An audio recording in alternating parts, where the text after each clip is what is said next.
Hai, Assalamualaikum. Saya Cikgu Lina. Hari ini saya ingin kongsikan nota ringkas subjek ekonomi asas di bawah tajuk permintaan. Stay tune guys.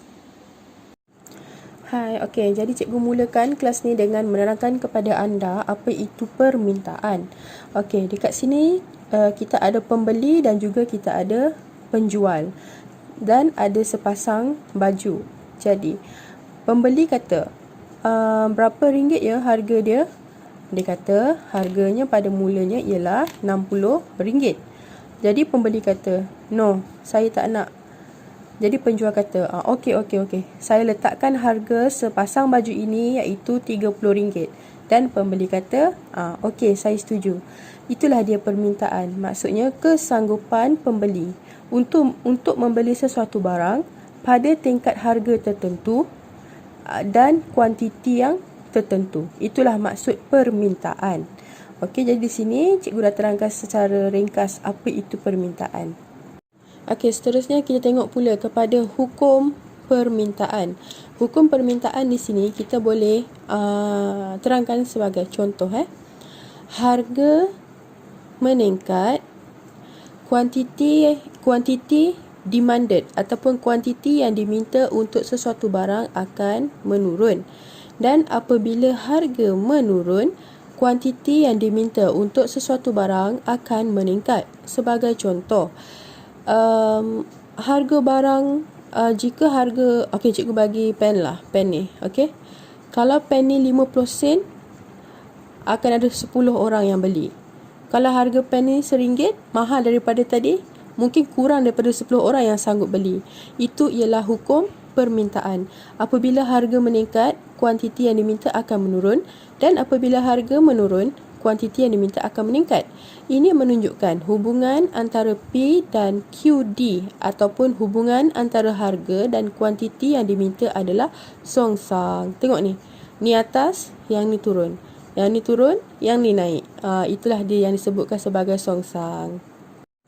Okey, di sini cikgu ada kelok permintaan. Kita bagi simbol dia D. Kelok permintaan adalah condong ke bawah daripada kiri ke kanan. Ini kerana dia mempamerkan hukum permintaan tadi. Lihat di sini. Okey, ingat kalau buat kelok, di Y axis adalah harga dan X axis adalah kuantiti, iaitu kuantiti demanded ataupun kuantiti yang diminta. Jadi di sini asalannya. Okey. Jadi pada tingkat harga RM30 sebanyak 15 kuantiti yang terjual. Pada tingkat harga RM60 hanya 10 kuantiti yang terjual. Pada tingkat harga RM90 hanya 5 kuantiti yang terjual. Jadi kat sini kita dapat lihat, makin mahal, makin sikit yang dapat jual. Itu mempamerkan hukum permintaan tadi. Apabila harga menurun, kuantiti yang diminta lebih banyak. Apabila harga meningkat, kuantiti yang diminta lebih sedikit ataupun menurun berbanding tadi. Okey. Baik, seterusnya cikgu akan terangkan kepada kamu apakah faktor yang mempengaruhi permintaan. Okey. Yang pertama, harga barang itu sendiri. Berbalik kepada hukum permintaan tadi. Kalau barang mahal, sikit barang je yang kita boleh jual. Kalau barang murah, banyak lagi barang yang kita boleh jual.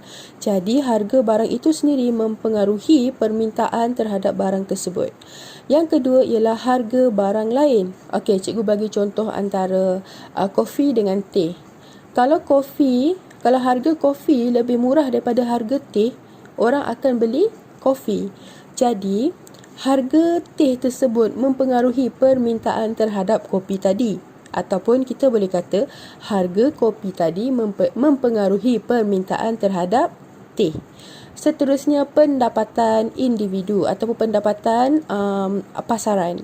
Okey, kita cakap kat sini secara logiknya. Kalau pendapatan tinggi, duit banyak barang yang kita boleh beli. Banyak barang yang kita boleh jual kepada pembeli sebab mereka banyak duit.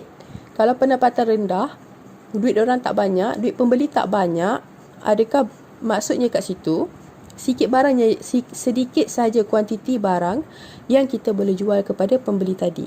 Seterusnya cita rasa. Cita rasa kita boleh cakap tentang minat pembeli terhadap sesuatu barang itu. Contohnya, cikgu bagi mudah lah, antara selendang dan tudung bawal. Contoh, musim sekarang musim orang pakai selendang. Jadi permintaan terhadap selendang lebih tinggi berbanding tudung bawal tadi. Itu yang kita kata cita rasa mempengaruhi permintaan. Jadi 4 faktor ini yang akan mempengaruhi permintaan sesuatu barang. Okey, jadi cikgu teruskan ya.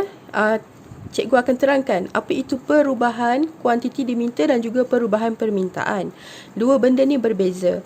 Perubahan kuantiti diminta hanya disebabkan satu faktor sahaja, iaitu harga. H-A-R-G-A, harga.